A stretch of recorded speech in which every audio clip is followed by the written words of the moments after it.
Mais je vais parler, en ce moment, je suis vice-doyen à la formation, donc on planifie une approche, on planifie une refonte des 6 programmes de la faculté de génie.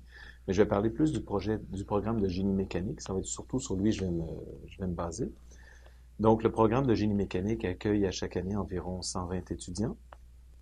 Et en 1993, après avoir constaté des lacunes de la part des employeurs par rapport des critiques finalement qu'on retrouvait souvent dans la littérature par rapport à la formation des étudiants en génie mécanique.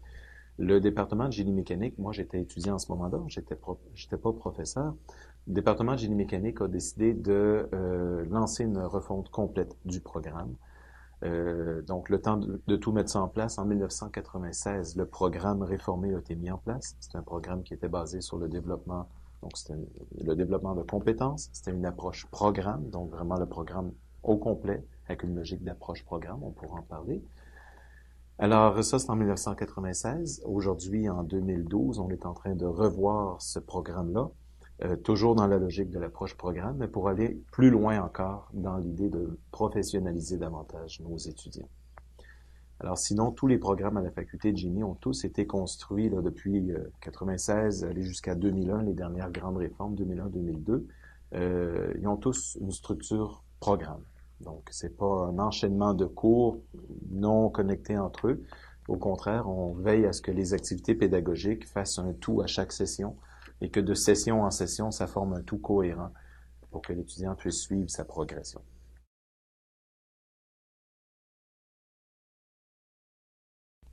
On cherchait à développer la compétence. Donc, on voulait plus être dans une logique d'atteinte d'objectifs pédagogiques où finalement on réussit une succession de cours et si on réussit chacun des cours, ben on fait l'hypothèse qu'on est un bon ingénieur.